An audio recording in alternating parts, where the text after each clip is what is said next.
नमस्कार दोस्तों, स्वागत है आपका आज की बेहद बड़ी और जरूरी खबरों में। लेकिन खबर में आगे बढ़ने से पहले अगर आपको भी ऐसा लगता है कि मोदी सरकार गरीबों और प्रवासी मजदूरों पर ध्यान नहीं दे रही है और आप इस बात के लिए मोदी सरकार का विरोध करते हैं, तो आप भी इस वीडियो को लाइक कीजिए और इस लाल बटन को दबाकर चैनल को फ्री में सब्सक्राइब करके घंटी बजाइए और कमेंट में लिखिए जय हिंद। रुख करते हैं पहले खबर की तरफ। सरकार को अधिक कर नहीं लगाने चाहिए, चिदम्बरम। जी हां दोस्तों, कांग्रेस के वरिष्ठ नेता व पूर्व वित्त मंत्री पी चिदम्बरम ने सरकार को कर बढ़ाने के मामले पर आगाह किया है।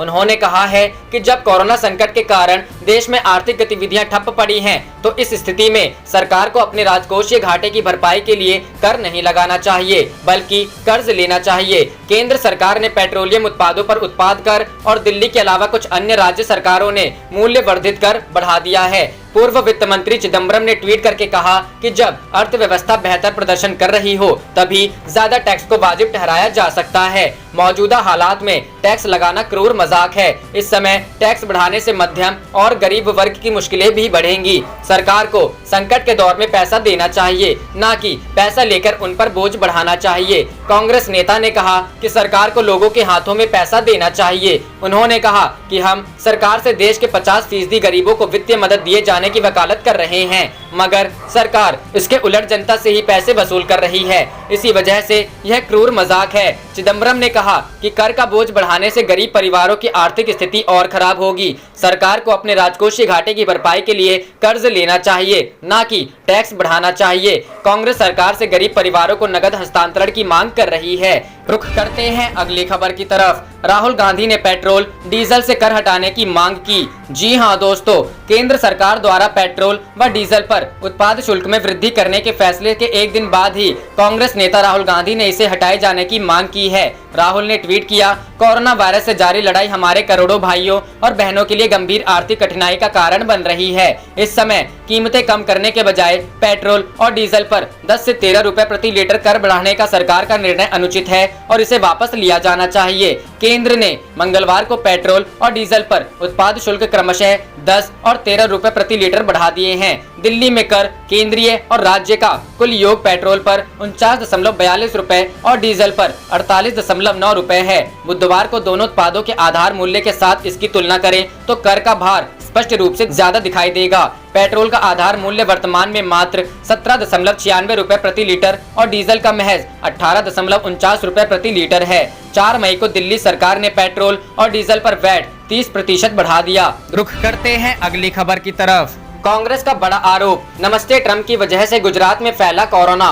जी हां दोस्तों, कोरोना वायरस देश में तेजी से फैलता जा रहा है और गुजरात उन राज्यों में है जो इस खतरनाक बीमारी से सबसे ज्यादा ग्रस्त है। इस बीच गुजरात में कोरोना को लेकर राजनीति भी शुरू हो गई है। कांग्रेस ने आरोप लगाते हुए कहा कि नमस्ते ट्रंप कार्यक्रम की वजह से गुजरात में कोरोना फैलना शुरू हुआ और इस मामले की जांच की जानी चाहिए। गुजरात में कोरोना के लगातार बढ़ते मामले के बाद कांग्रेस ने 24 फरवरी को अहमदाबाद में आयोजित नमस्ते ट्रंप कार्यक्रम को लेकर विजय रूपाणी सरकार को आड़े हाथों लिया है।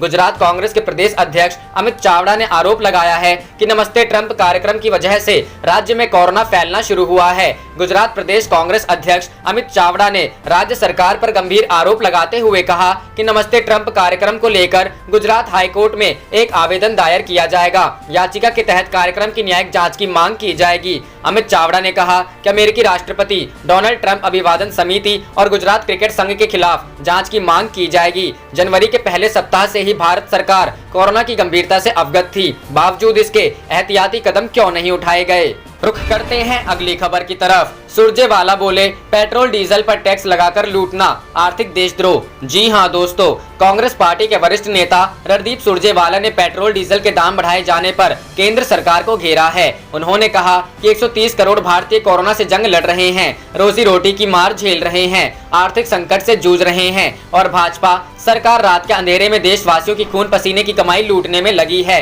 उन्होंने कहा कि कच्चे तेल की कीमत पूरी दुनिया में अपने न्यूनतम स्तर पर है, उसका लाभ देशवासियों को देने की बजाय मोदी सरकार पेट्रोल और डीजल पर निर्दयी तरीके से टैक्स लगाकर मुनाफाखोरी कर रही है।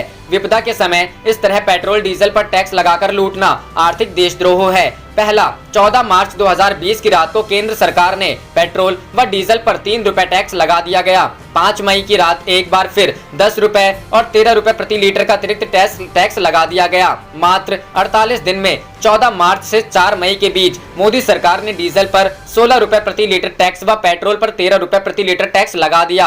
अकेले इस टैक्स बढ़ोतरी से मोदी सरकार जनता की जेब से 1,40,000 करोड़ रुपए सालाना लेगी। दूसरा, 26 मई 2014 को जब मोदी जी ने कार्यभार संभाला, भारत की तेल कंपनियों को कच्चे तेल की लागत 108.5 अमेरिकी डॉलर या 6,330.65 रुपए प्रति बैरल पड़ती थी। एक बैरल में 159 लीटर होते हैं, यानी तेल की कीमत थी 39.81 रुपए प्रति लीटर। 4 मई 2020 को भारत की तेल कंपनियों को कच्चे तेल की लागत 23.38 अमेरिकी डॉलर या 1772 रुपए प्रति बैरल पड़ती है, यानी आज देश में प्रति लीटर तेल की लागत 11.14 रुपए प्रति लीटर है। ऐसे में फिर देशवासियों को 11.14 रुपए प्रति लीटर वाला तेल 71.26 रुपए प्रति लीटर व 69.39 रुपए प्रति लीटर क्यों बेचा जा रहा है। रुख करते हैं अगली खबर की तरफ। तेजस्वी का नीतीश पर तंज, घर बैठकर नहीं बाहर निकलकर ले हालात का जायजा। जी हां दोस्तों, बिहार के नेता प्रतिपक्ष तेजस्वी यादव ने राज्य सरकार के स्वास्थ्य और आपदा विभाग को कई महत्वपूर्ण सुझाव दिए हैं। दरअसल कोविड-19 महामारी को लेकर मंगलवार को मुख्यमंत्री नीतीश कुमार ने वीडियो कॉन्फ्रेंसिंग के जरिए सर्वदलीय बैठक की, जिसमें सभी राजनीतिक दलों के साथ सरकार के द्वारा महामारी से लड़ने के लिए उठाए गए कदम के बारे में विचार विमर्श किया। इस दौरान आरजेडी का प्रतिनिधित्व कर रहे नेता प्रतिपक्ष तेजस्वी यादव ने नीतीश कुमार पर तंज भी कसा। कई अन्य सुझाव देने के साथ साथ तेजस्वी ने नीतीश कुमार से कहा कि जिस तरह से झारखंड के मुख्यमंत्री हेमंत सोरेन जगह जगह घूमकर महामारी के खिलाफ अपनी सरकार द्वारा उठाए गए कदमों का जायजा ले रहे हैं, उसी तरह से उन्हें भी अपने घर बैठकर नहीं बल्कि बाहर निकलकर हालात का जायजा लेना चाहिए। तेजस्वी यादव ने कहा कि बैठक में सरकारी अधिकारियों ने जो बातें कही वह धरातल पर नजर नहीं आता, इसीलिए मैंने नीतीश कुमार से कहा कि वह घर से बाहर निकले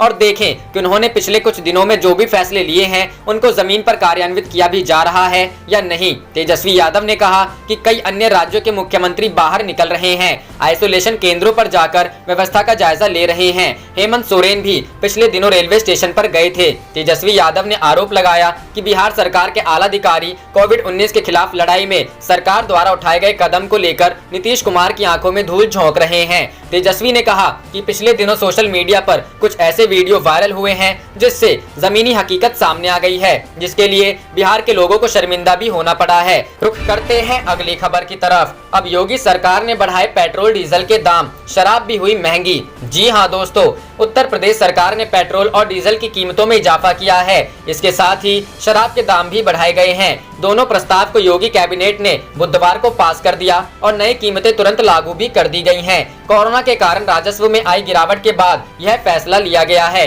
कोरोना के कारण पेट्रोल की कीमतों में 2 रुपए और डीजल की कीमतों में 1 रुपए की बढ़ोतरी की गई है। अब प्रदेश में पेट्रोल की कीमत 73.91 रुपए प्रति लीटर कर दी गई है, जो पहले 71.91 रुपए थी। वहीं डीजल की कीमत 63.86 रुपए प्रति लीटर कर दी गई है, जो पहले 62.86 रुपए थी। वहीं देसी शराब में 5 रुपए, अंग्रेजी शराब में 180 ml पर 10 रुपए, 180 ml से 500 ml तक 20 रुपए और 500 ml से ऊपर 30 रुपए की वृद्धि की गई है। सोमवार से ही यूपी में शराब की दुकानें खोली गई थी और पहले दिन करीब 100 करोड़ रुपए की शराब बिकी थी। अकेले लखनऊ में सोमवार को 6.5 करोड़ की शराब बिकी थी। हालांकि मंगलवार को शराब की दुकानों पर भीड़ कम देखी गई। नतीजा रहा कि लखनऊ में सोमवार के मुकाबले मंगलवार को 3.5 करोड़ की शराब बिकी। गाजियाबाद में शराब की दुकानें मंगलवार को खोली गई थी और आज सुबह करीब सभी दुकानें स्टॉक न होने की वजह से बंद हो गई। इससे पहले केंद्र सरकार ने पेट्रोल और डीजल पर टैक्स बढ़ाया था।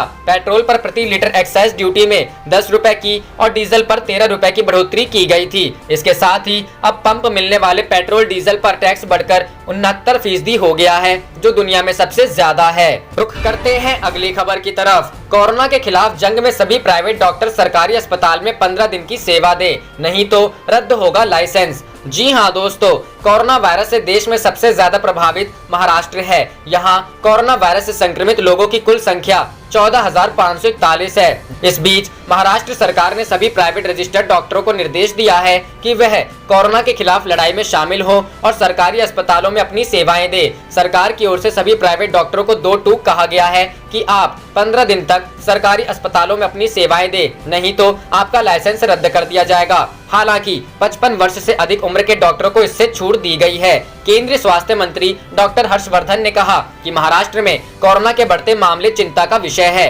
मौजूदा वक्त में वहां 36 में से 34 जिले कोरोना की चपेट में हैं। नागपुर और औरंगाबाद में भी कोरोना के मरीज बढ़े हैं, जिस वजह से डॉक्टर हर्षवर्धन स्वास्थ्य मंत्रालय की टीम के साथ महाराष्ट्र के मुख्यमंत्री उद्धव ठाकरे से बात करेंगे। आप देख रहे थे आपका अपना चैनल जय हिंद जय भारत।